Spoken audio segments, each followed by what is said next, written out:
এখন আমরা চলে যাব আউভাউ নীতি। আউভাউ নীতি জিনিসটা কি? আউভাউ নীতি এটা কোনো বিজ্ঞানীর নাম না। আউভাউ এটা হচ্ছে একটা জার্মান শব্দ। জার্মান শব্দে এটা ইংরেজি রূপ হচ্ছে, এটা ইংরেজি মিনিং হচ্ছে বিল্ড আপ বা তৈরি করা, বিল্ড আপ তৈরি করা। তো আউভাউ নীতি কিভাবে কি বলেছে? আউভাউ নীতি এটা অ্যাকচুয়ালি বিজ্ঞানী বোর এই নীতিটা দিয়েছেন। আউভাউ নীতির আবিষ্কারকে বিজ্ঞানী বোর। অনেকে মনে করে এই বিজ্ঞানীর নাম বোধি আউভাউ, না, এটা হচ্ছে বিজ্ঞানী বোর। এটা বাংলায় লেখা যদিও আউভাউ, বাট এটা উচ্চারণ হচ্ছে আউভাউ। জার্মান শব্দ তো জার্মান শব্দের উচ্চারণ একটু মানে কেমন যেন হয়, তাই না? যে আউভাউ নীতি। তাহলে আউভাউ নীতিটা কি? এটা হচ্ছে ইলেকট্রন প্রবেশের নীতি। আউভাউ নীতিটা আমরা যদি এক কথায় যদি এটাকে যদি বলি, যদি ডিফাইন করি, তাহলে এই নীতিটা হচ্ছে আমাদের ইলেকট্রন প্রবেশের নীতি। মানে ইলেকট্রন কোথায় প্রবেশ করবে, কখন প্রবেশ করবে, কেন প্রবেশ করবে, এটা। তো ইলেকট্রন প্রবেশের নীতি, ইলেকট্রন কোথায় প্রবেশ করে ভাইয়া? কোন একটা অরবিটালে প্রবেশ করে। তাহলে ইলেকট্রন কোন একটা অরবিটালে প্রবেশ করার সময় কিছু ক্রাইটেরিয়া মেনে চলে। এই ক্রাইটেরিয়া গুলোকে আউভাউ নীতি বলা হয়। ইলেকট্রন যখন কোন একটা অরবিটালে প্রবেশ করে তখন সে শক্তির ঊর্ধ্বক্রমানুসারে প্রবেশ করে। ঊর্ধ্বক্রমানুসারে প্রবেশ করে। ঊর্ধ্বক্রমানুসারে মানে হচ্ছে ইলেকট্রন প্রথমে নিম্ন শক্তির অরবিটালে প্রবেশ করবে, তারপর উচ্চ শক্তির অরবিটালে প্রবেশ করবে। তাহলে এই আউভাউ নীতিটাকে আমি একটু ছক আকারে ঘরবাড়ি নীতির সাথে তুলনা করি। এই আউভাউ নীতিটাকে আমি ঘরবাড়ি থিওরি নামে ডাকি। এই আউভাউ নীতিটাকে আমি ঘরবাড়ি থিওরি নামেই জেনে থাকি। যেহেতু আমি নিজে বিল্ডিং ডিজাইনার, সিভিল ইঞ্জিনিয়ার, সেহেতু হচ্ছে আমি ঘরবাড়ি তৈরি করতে পছন্দ করি। তাই আউভাউ নীতিটাকেও আমি ঘরবাড়ি তৈরি করার মতো করেই তোমাদেরকে বোঝানোর চেষ্টা করব। এখন মনে করো যখন তুমি একটা বাসা তৈরি করে ফেলেছো, তুমি বাড়িওয়ালা, তো তোমার কাছে ভাড়াটিয়া বাসা ভাড়া নিতে আসবে। তো একজন ভাড়াটিয়া হচ্ছে ধরো ইলেকট্রন, তাহলে ইলেকট্রন ইকুয়ালস টু ভাড়াটিয়া। তো একজন ভাড়াটিয়া যার সাথে বয়স্ক মুরব্বী মানুষ আছেন, ধরো বাবা মা আছেন, বাবা মনে করো 5 ওয়াক্ত নামাজ পড়তে যায়, মসজিদে যায়। এখন ওই ভাড়াটিয়াটা তোমার বাসা ভাড়া নেওয়ার সময় কি কি ক্রাইটেরিয়া ফলো করবে? ভাড়াটিয়া দুইটা জিনিস মেইনলি দেখবে। সর্বপ্রথম ভাড়াটিয়া দেখবে তোমার বাসা, তোমার মনে করো তোমার বিল্ডিং এ বেশ কিছু ফ্ল্যাট আছে, মানে করো তোমার বিল্ডিংটা 6-7 তলা, 8 তলা, 10 তলা, বিশাল বড় বিল্ডিং। তো এই বিল্ডিং এ তোমার অনেকগুলো ফ্ল্যাট আছে। তো ভাড়াটিয়া যখন ভাড়া নিতে আসবে, ভাড়াটিয়ার ক্রাইটেরিয়া হবে এরকম, সে সর্বপ্রথমেই দেখবে সবচেয়ে কম ভাড়া কোন বাসা, মানে কম টাকায় ভালোবাসা, তাই না? কম টাকায় ভালোবাসা। তো এই ভালোবাসা আবার ওই ভালোবাসা না, এটা লাভ না, এটা হচ্ছে গুড হাউস। ভালোবাসার একটা মানে কি লাভ, আর আরেকটা কি গুড হাউস। তো সে আসলে লাভ খুঁজবে না, ভাড়াটিয়া প্রেম ভালোবাসা দিয়ে কি করবে, তার দরকার একটা গুড হাউস, কম টাকায় ভালো একটা বাসা দরকার। তাহলে এই কম টাকায় যখন ভালোবাসা যখন পেতে চাইবে, তখন সে তার ক্রাইটেরিয়া কি, আমি কম টাকায় ভালোবাসা পেতে চাই। তার মানে প্রথম ক্রাইটেরিয়া হচ্ছে একটা ভাড়াটিয়া সে কম টাকার বাসা খুঁজবে, কম টাকার বাসা খুঁজবে। তাহলে ইলেকট্রনও যখন প্রবেশ করবে, সে প্রথমে নিম্ন শক্তির অরবিটালে প্রবেশ করবে। কম টাকা, কম শক্তি, নিম্ন শক্তি মানে কি কম শক্তি। তাহলে একাধিক অরবিটালের মধ্যে যেই অরবিটালের শক্তি কম, সেই অরবিটালটাকে আমরা যদি ঘরের সাথে তুলনা করি, তাহলে অরবিটাল ইকুয়াল টু যদি বাসা হয় আর ইলেকট্রন ইকুয়াল টু যদি ভাড়াটিয়া হয়, আমি কি বলতেছি দেখো, বোঝার চেষ্টা করো। আমি বোঝাতে চাচ্ছি এই নীতিকে আমরা ঘর বাড়ি বা বাসা ভাড়া নীতির সাথে তুলনা করব। বাসা ভাড়া নীতির সাথে, তাহলে দেখো জীবনও ভুলবা না, এটা তুলনা করব, বাসা ভাড়া নীতির সাথে তুলনা করব। তো তুলনা করলে বাসা ভাড়ার ক্ষেত্রে আমাদের কি কি লাগবে? বাসা, এটা কিসের সমতুল্য? অরবিটাল। বাসা মানে হচ্ছে অরবিটাল। আর ভাড়াটিয়া এটা কিসের সমান্তরাল? এটা হচ্ছে ইলেকট্রন। আর কম টাকা এটা হচ্ছে নিম্ন শক্তির সমান্তরাল, ইকুইভ্যালেন্ট, নিম্ন শক্তি। হ্যাঁ, কম টাকার বাসা, এটা আসলে লেখা উচিত এরকম, কম টাকার বাসা, কম টাকার বাসা, এটা হচ্ছে নিম্ন শক্তির অরবিটাল। আর বেশি টাকার বাসা, বেশি টাকার বাসা এটা হচ্ছে আমাদের উচ্চ শক্তির অরবিটাল। তাহলে এখন দেখো, তাহলে আমরা বাসা ভাড়া থিওরিটা আগে লিখি, তারপর আমরা আবহাওয়া নীতি নিয়ে আলোচনা করব। তো দেখো, বাসা ভাড়া থিওরি, বাসা ভাড়া থিওরি মনে রাখবা, ভাড়াটির সাথে কি আছে? মুরব্বী মানুষ আছে। বাসা ভাড়া থিওরিটা কি? প্রথম থিওরি, কম বাজেটে বা কম টাকায় ভালো বাসা খুঁজবে, কম টাকায় বা কম টাকার বাসায় প্রবেশ করবে, মানে ভাড়াটিয়া কম টাকার বাসা ভাড়া নিবে। হ্যাঁ, মানে কম টাকার বাসা ভাড়া নিবে লিখতে পারো, ভাড়া নিবে মানে কম টাকার বাসায় সে উঠবে। অর্থাৎ ভাড়াটিয়া, তোমরা বলতে পারো যে ভাই কি পড়াইতেছি এগুলা, হ্যাঁ বাসা ভাড়া কেন, দেখি একটু পরে বুঝবে। অর্থাৎ ভাড়াটিয়া কম টাকার বাসায় উঠবে। আর যদি একাধিক বাসার ভাড়া সমান হয়ে যায়, মনে করো দোতলার একটা বাসার ভাড়া মনে করো 5,000 টাকা, আবার মনে করো 3তলার একটা বাসা ভাড়ার দামও 5,000 টাকা, সমান হয়ে গেছে, তখন ভাড়াটিয়া কি করবে? যদি একাধিক বাসার ভাড়া সেম হয়ে যায়, যেহেতু তার সাথে বয়স্ক মানুষ আছে, তার মানে সে তখন নিচে বাসা ভাড়া নেওয়ার চেষ্টা করবে, যাতে করে বয়স্ক মানুষের ওঠানামা করতে সুবিধা হয়। সিম্পল বিষয় না, তাই না? তোমার সাথে যদি এরকম থাকতো তুমি কিন্তু এটাই করতে। তাহলে যদি একাধিক বাসার ভাড়া সেম হয়ে যায়, তাহলে অপেক্ষাকৃত নিচতলা বাসা উঠবে। তো অবনীতির সাথে তুলনা করো তো। তার মানে বাসা ভাড়া থিওরি, ভাড়াটা ইকুয়াল টু কি? ইলেকট্রন। তার মানে ইলেকট্রন কম টাকা মানে কি? নিম্ন শক্তি, বাসা মানে কি? অরবিটাল। তার মানে ইলেকট্রন নিম্ন শক্তির অরবিটালে প্রবেশ করবে। ইলেকট্রন প্রবেশের সময় ইলেকট্রন সর্বপ্রথম নিম্ন শক্তির অরবিটালে প্রবেশ করবে। যদি একাধিক অরবিটাল সমশক্তির হয়, ভাড়া সেম মানে কি? সমশক্তি, নিম্ন শক্তি উচ্চ শক্তি নেই, সমশক্তির হয়ে যায়, তখন যেটা নিম্ন শক্তির অপেক্ষিত নিচতলা মানে কি? যেটা নিম্ন শক্তির, সেখানে ইলেকট্রন আগে প্রবেশ করবে। তাহলে এই বাসা ভাড়া থিওরির সাথে আমরা যদি এখন আউভাও নীতি বা ইলেকট্রন প্রবেশের নীতিকে যদি তুলনা করি, তাহলে এটা এইভাবে লেখা যায়। ইলেকট্রন প্রবেশের নীতি হচ্ছে এরকম: ইলেকট্রন প্রথমে নিম্ন শক্তির অরবিটালে প্রবেশ করবে, ওই যে কম টাকার বাসা ভাড়া নিবে, তার মানে কম টাকা মানে কি? নিম্ন শক্তি।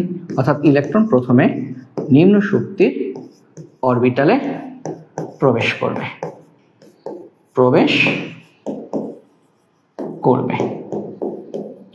তবে যদি একাধিক অরবিটালের শক্তি সেম হয়ে যায়, তাহলে কি? অপেক্ষাকৃত নিচতলার বাসায় উঠবে, তার মানে অপেক্ষাকৃত নিম্ন শক্তির অরবিটালে প্রবেশ করবে। যদি একাধিক অরবিটালের শক্তি সেম হয়ে যায়, তাহলে ইলেকট্রন অপেক্ষাকৃত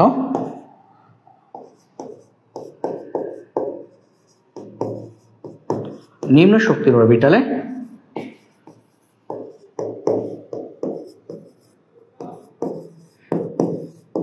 আগে প্রবেশ করবে।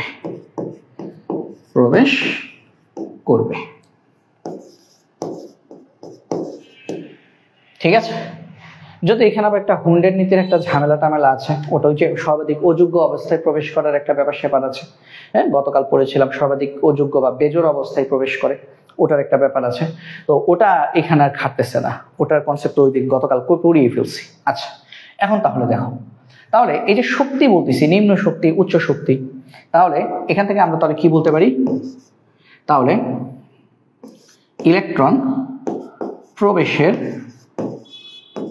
ক্রম। ইলেকট্রন প্রবেশের ক্রম তাহলে কি?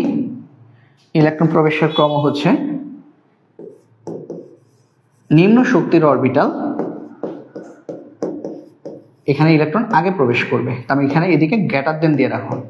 নিম্ন শক্তির অরবিটাল আগে প্রবেশ করবে, তারপর ইলেকট্রন উচ্চ শক্তির অরবিটালে প্রবেশ করবে, উচ্চ শক্তির অরবিটালে প্রবেশ করবে। এখন এই শক্তিমাত্রা তুমি কি দিয়ে প্রকাশ করবা? শক্তিমাত্রা প্রকাশ করার উৎস হচ্ছে দুইটা, একটা হচ্ছে প্রধান কোয়ান্টাম সংখ্যা n, আর একটা হচ্ছে সহকারী কোয়ান্টাম সংখ্যা বা এজিমুথাল কোয়ান্টাম সংখ্যা l। তাহলে লিখে রাখো, শক্তি মাত্রার প্যারামিটার বা মাপকাঠি। এই শক্তি মাত্রার প্যারামিটার কি কি? প্যারামিটার হচ্ছে n প্লাস l, যার বা যে অরবিটালের n প্লাস l এর মান বেশি সেটি উচ্চ শক্তির অরবিটাল, যে অরবিটালের n প্লাস l এর মান বেশি সেটি উচ্চ শক্তির অরবিটাল, উচ্চ শক্তির অরবিটাল। আর বুঝতে পারছো যে অরবিটালের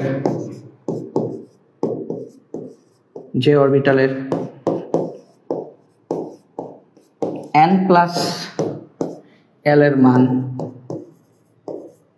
কম সেটি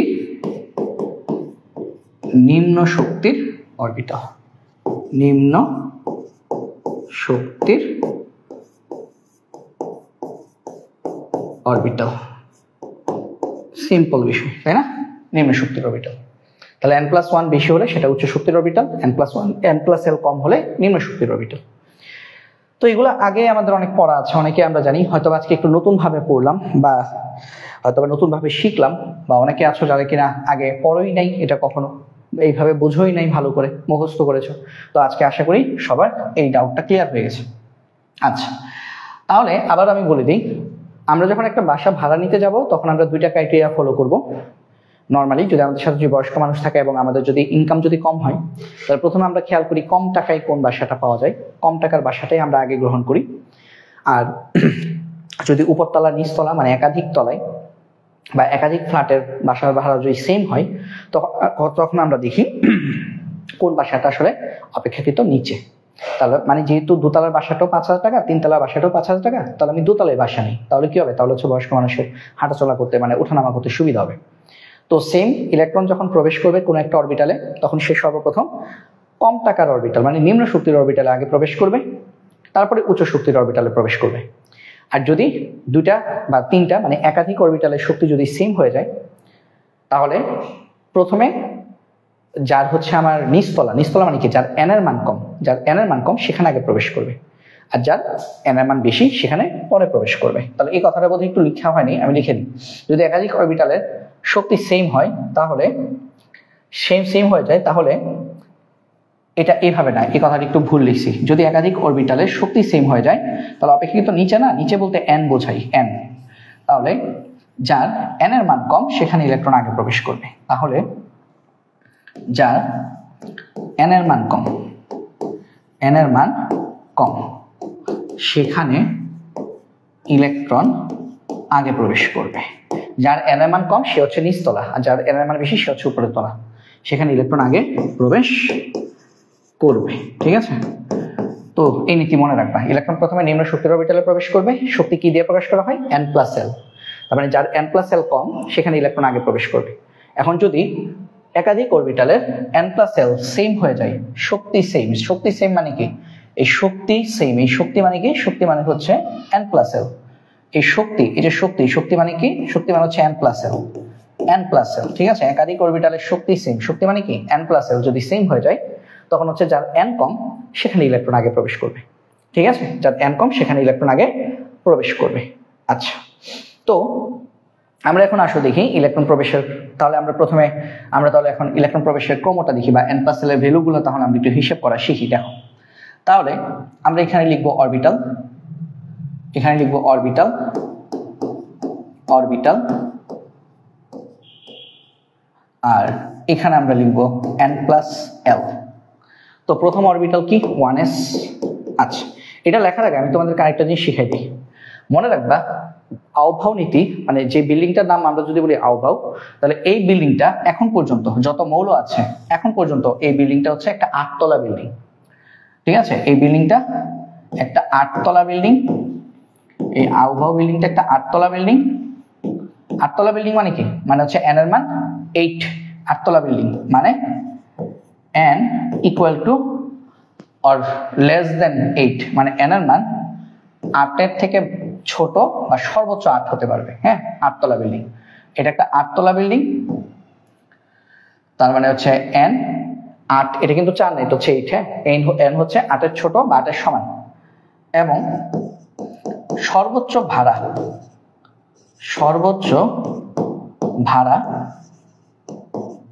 হচ্ছে 8,000 টাকা। 8,000, ঠিক আছে, সর্বোচ্চ ভাড়া 8,000 টাকা। ভাড়া মানে কি? n+l, অর্থাৎ n+l less than or equal to 8। মানে এটা হচ্ছে 8 এর থিওরিও বলতে পারো, এটাকে আউভাউ নীতিকে 8 এর থিওরিও বলতে পারো। মানে এটা একটা, এখানে n এর মানও সর্বোচ্চ 8 হতে পারবে, এর বেশি হতে পারবে না, আর n+l এর মানও সর্বোচ্চ 8 হতে পারবে, এর থেকে বেশি হতে পারবে না। এর থেকে বেশি হলে ওই অরবিটালগুলোকে আমরা স্কিপ করব, মানে ওই অরবিটালগুলোতে এখনো ইলেকট্রন প্রবেশ করে নাই।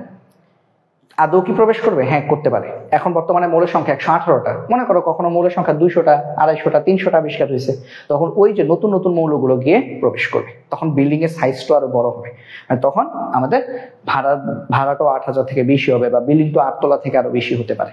বাট আপাতত যতগুলো মৌল আছে 118টা মৌলকে স্থাপন করার জন্য যে বিল্ডিংটা তৈরি করা হয়েছে, সেই বিল্ডিংটা 8 তলার বেশি নয়, এবং তার সর্বোচ্চ ভাড়া 8,000-এর বেশি নয়, মানে 8 এর বেশি নয়। এটা একটা 8 এর থিওরি বলা যায়। তাহলে দেখো, তাহলে এটা 1s এর জন্য n+l এর মান কত? n হচ্ছে ম্যাথমেটিক্যাল ভ্যালু, l হচ্ছে s এর ভ্যালু। আমরা জানি, কি জানি বলতো? s কখন? s হচ্ছে যখন l ইকুয়াল টু 0, p কখন? যখন l ইকুয়াল টু 1, d কখন? যখন l ইকুয়াল টু 2, f কখন? যখন l ইকুয়াল টু 3, spdf। তাহলে এখানে এগুলো বসাবো। তাহলে 1s কত? 1+0, তার মানে 1, n+l এর মান 1। তারপর দেখো 1p সম্ভব না, 1p 1d এগুলো সম্ভব না, দেখাই ফেলছে অলরেডি। 2s কত? 2+0, তার মানে 2, 2p সম্ভব, কিন্তু 2+1 ইকুয়াল টু 3। তারপর 2d সম্ভব না, তারপর 3s 3+0, 3p, 3+1 তার মানে 4, 3d, 3+2 ইকুয়াল টু 5। 3f সম্ভব না, n ইকুয়াল টু 3 হলে l ইকুয়াল টু 3 হতে পারবে না, এই জন্য 3f সম্ভব না। তারপর আসো 4s, 4+0 4, 4p 5, 4+1 4d, 4+2 6, 4f, 4+3 7, 5s, 5+0 5। এখন এই পাশে লিখি, ঠিক আছে, এই পাশে লিখি অরবিটাল এবং n+l, অরবিটাল n+l। তাহলে দেখো 5s এর পরে 5p, 5+1 6, 5d, 5+2 7, 5f, 5+3 8, 6s, 6+0 6, 6p, 6+1 7, তারপর 6d, 6+2 8, 6f, 6+3 9। বলো তো এটা হবে কিনা? না ভাইয়া, কেন? কারণ n+l এর মান বলে দিয়েছি যে এখন পর্যন্ত যে বিল্ডিংটা তৈরি হয়েছে সেখানে n+l এর সর্বোচ্চ মান 8 হতে পারবে। তার মানে এখনো পর্যন্ত এমন কোনো মৌল আবিষ্কার হয় নাই যে মৌলটা 6f অরবিটালে প্রবেশ করবে, তার মানে 6f নাই, ঠিক আছে। তারপর তাহলে 7s, 7+0 7, তারপর 7p, 7+1 8। বলো তো 7d হবে কিনা? হবে না, কারণ 7d হলে কিন্তু 9 হয়ে যায়, কিন্তু 9 n+l এর মান 9 হতে পারবে না। 7d সম্ভব, বাট এই মুহূর্তে 7d নাই, কারণ কি এখনো পর্যন্ত যতগুলো মৌল তৈরি হয়েছে সবগুলো মৌল কোনো মৌলই 7d তে প্রবেশ করেনি। 8s 7d না থাকলে তো 7f ও নাই। 8s বলো তো, 8s কিন্তু আমাদের 8, কিন্তু 8s কোনটা হবে? 119 নাম্বার যে মৌলটা আবিষ্কার হবে সেটা যদি ক্ষার ধাতু হয় তাহলে সেটা হবে 8s। ঠিক আছে, তার মানে এখন পর্যন্ত যে অর্গানসন 118 নাম্বার মৌল সেটা হচ্ছে 7p6 পর্যন্ত আছে। আচ্ছা, এখন চলো আমরা এটা অরবিটালের শক্তিক্রম বের করি। অরবিটালের এখান থেকে আমরা অরবিটালের প্রথমে শক্তিক্রম বের করি, মানে কোন অরবিটালটা বেশি শক্তিশালী সেটা আগে বের করি, অরবিটালের শক্তিক্রম। তারপরে ইলেকট্রন প্রবেশের ক্রম বের করব, অরবিটালের শক্তির ক্রম, মানে নিম্ন শক্তি থেকে উচ্চ শক্তির ক্রমের দিকে যাব। লিখে দিই, নিম্ন শক্তির অরবিটাল থেকে উচ্চ শক্তির অরবিটালের দিকে যাব আমরা, অরবিটাল থেকে উচ্চ শক্তির অরবিটালের দিকে। এই ক্রমটাকে আমরা সাজাবো। হ্যাঁ, ক্রমটাকে আমরা কিভাবে সাজাবো? নিম্ন শক্তি থেকে উচ্চ শক্তির দিকে, উচ্চ শক্তির দিকে। আচ্ছা, তাহলে খেয়াল করো প্রথম যে অরবিটাল, এই যে খেয়াল করো সবচেয়ে কম টাকা এখানে কত? n+l এর মান সবচেয়ে কম কোথায়? 1s এর জন্য, এই যে 1, তার মানে 1s হচ্ছে সবচেয়ে কম শক্তির অরবিটাল। তাহলে 1s হচ্ছে আমাদের সবচেয়ে কম শক্তির অরবিটাল। কি কালি দিয়ে দেওয়া যায়? এটাই, হ্যাঁ 1। তাহলে 1s হচ্ছে সবচেয়ে কম শক্তির অরবিটাল। তাহলে 1s থেকে লেস দেন দিয়ে দিলাম, মানে এদিকে হা করে আছে, মানে এটা আরো বড়। তাহলে 1s থেকে বেশি শক্তির অরবিটালকে 2, তার মানে 2s থেকে বেশি শক্তির অরবিটালকে 3 দেখো দুইটা আছে। তাহলে 2p আর 3s এর মধ্যে কে বেশি শক্তির বা কে কম শক্তির? যার n এর মান কম সে হচ্ছে কম শক্তির অরবিটাল, তার মানে 2p কম 3s বেশি। 2p 3s দুইটারই n+l এর মান সমান, n+l এর মান সমান হলে কে বেশি শক্তির অরবিটাল? যার n এর মান বেশি। ইলেকট্রন আগে কোথায় প্রবেশ করবে? যার n এর মান কম, বাট শক্তি কার বেশি? যার n এর মান বেশি। তাহলে 2p 3s যেহেতু দুইজনই 3, কিন্তু 2 যেহেতু ছোট সংখ্যা তাই 2p হচ্ছে কম শক্তির অরবিটাল, 3s হচ্ছে বেশি শক্তির অরবিটাল। তারপর 4 দেখো 3p 4s, বাট 3p কি 3p, তাহলে এটা নিচতলা, মানে এটা কম শক্তি, তাহলে 3p হচ্ছে কম শক্তির অরবিটাল। তারপর হচ্ছে 4s, তারপরে দেখো তারপর হচ্ছে 3d, এই যে 3d 5, 4p 5, 5s 5, তাহলে 3d 4p 5s, 3d 4p 5s। এবং তোমাদের একটা পরামর্শ দিব, এমসিকিউতে আসে নিচে কোন অরবিটালের শক্তি বেশি বা শক্তি ইলেকট্রন প্রবেশের ক্রম কোনটা, 5s পর্যন্ত মুখস্থ রাখবেন। ঠিক আছে, এটা কিন্তু ইলেকট্রন প্রবেশের ক্রম না, এটা কিন্তু অরবিটালের শক্তির ক্রম। ইলেকট্রন প্রবেশের ক্রম সময় এই গ্রেটার দেন লেস দেন এর চিহ্নটা উল্টে যাবে, কারণ এটা নিম্ন শক্তির অরবিটাল, তার মানে এটাতে ইলেকট্রন আগে প্রবেশ করবে। একটু পরে দেখাচ্ছি। তাহলে দেখো 5s পর্যন্ত লিখছো, তারপর হচ্ছে 6 এর হিসাব আসো, 4d 5p 6s, 4d 5s এর পরে হচ্ছে 4d 5p 6s, তারপর দেখো 7 4f 5d 6p 7s, 4f 5d 6p 7s, তারপর হচ্ছে 8 এর হিসেব, এই যে দেখো 5f 6d 7p 8s, 5f 6d 7p 8s। এটা হচ্ছে অরবিটালের শক্তির ক্রম। তাহলে ভাইয়া বলেন তো, তাহলে ইলেকট্রন প্রবেশের ক্রম কোনটা হবে? ইলেকট্রন প্রবেশের ক্রম, ইলেকট্রন কিন্তু আগে নিম্ন শক্তির অরবিটালে প্রবেশ করে। দুইটা ক্রমই মুখস্থ রাখো। হ্যাঁ, ইলেকট্রন প্রবেশের ক্রম কি? ইলেকট্রন আগে প্রবেশ করবে 1s, এই যে দেখছো এটা ছিল এইদিকে, এটা হচ্ছে এইদিকে, ইলেকট্রন আগে 1s এ প্রবেশ করবে। 1s নিম্ন শক্তির অরবিটাল, তার মানে ইলেকট্রন আগে 1s এ প্রবেশ করবে, তারপর 2s এ প্রবেশ করবে, তারপর 2p, তারপর 3s, তারপর 3p, তারপর 4s, তারপর 3D। তোমাদের এসএসসি তে একটা প্রশ্ন আসতো না, পটাশিয়ামের 19তম ইলেকট্রনটা 3D তে না ঢুকে 4s এ ঢুকে কেন? কারণ 3D থেকে 4s এর শক্তি কি কম, এই কারণে আহ্বয় নীতি অনুসারে 19তম ইলেকট্রনটা, পটাশিয়াম 19তম ইলেকট্রনটা 3D তে না ঢুকে 4s এ প্রবেশ করে। ঠিক আছে, তারপর 3D। 3Dর পরে হচ্ছে আমাদের 4p 5s। এতটুকু পর্যন্ত মুখস্থ রাখবেন। ঠিক আছে, এই সিরিয়ালটা মুখস্থ রাখবেন, ইলেকট্রন প্রবেশের ক্রম এই সিরিয়ালটা মুখস্থ রাখবেন। 1s 2s 2p 3s 3p 4s 3d 4p 5s। তারপরে কি, তারপর হচ্ছে 4p, তারপর হচ্ছে 4d 5p 6s, তারপর হচ্ছে 4f 5d 6p 7s, তারপর হচ্ছে 5f, তারপর হচ্ছে 6d 7p 8s।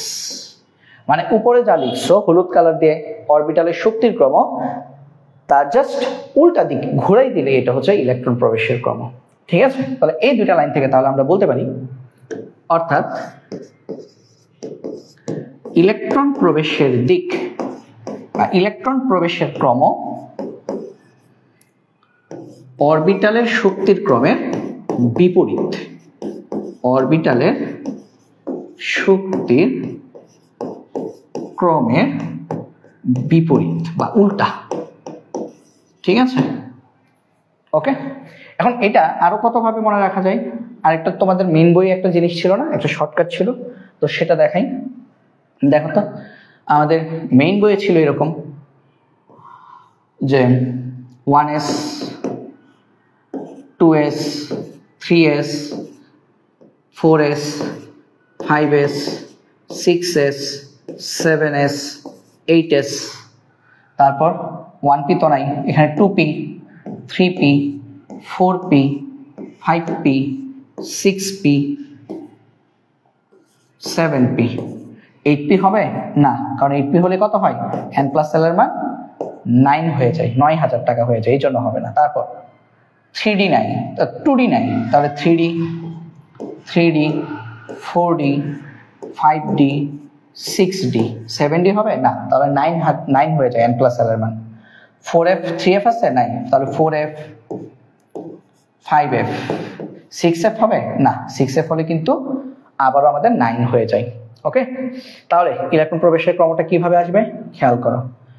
ইলেকট্রন প্রবেশ করবে এইভাবে, প্রথম ইলেকট্রনটা আসবে এইখানে, তারপরে ইলেকট্রনটা আসবে 2s, তারপরে 2p 3s, তারপর 3p 4s, তারপর 3d 4p 5s, তারপর 4d 5p 6s, তারপর 4f 5d 6p 7s, তারপর 5f 6d 7p 8s। এইটা আর এই যে উপরে এই যে নীল কালারের লেখা, দুটো কিন্তু সেম জিনিস ইন্ডিকেট করে। ঠিক আছে, বা সে মিলিয়ে দেখো যে 1s 2s 2p 1s 2s, তারপর হচ্ছে 2p 3s 3p 4s 3d 4p 5s 4d 5p 6s 4f 5d 6p 7s 5f 6d 7p 8s। এটা হচ্ছে আমাদের ইলেকট্রন প্রবেশের ক্রম। তো এখান থেকে আমাদের কিন্তু পরীক্ষায় বেশ ভালো মানের এমসিকিউ আসে। আহ্বয় নীতি থেকে আমাদের মূলত আসলে আহ্বয় নীতি কাকে বলে? আহ্বয় নীতি কি? কোন একটি অরবিটালে ইলেকট্রন প্রবেশের সময় বা পরমাণুতে ইলেকট্রন প্রবেশের সময় শক্তির ঊর্ধ্বক্রমানুসারে প্রবেশ করে, অর্থাৎ ইলেকট্রন প্রথমে নিম্ন শক্তির অরবিটালে প্রবেশ করবে এবং তারপর ধীরে ধীরে উচ্চ শক্তির অরবিটালে প্রবেশ করবে। এটাই হচ্ছে আমাদের আহ্বয় নীতি। তো আশা করি আমরা সবাই আহ্বয় নীতি বুঝতে পেরেছি।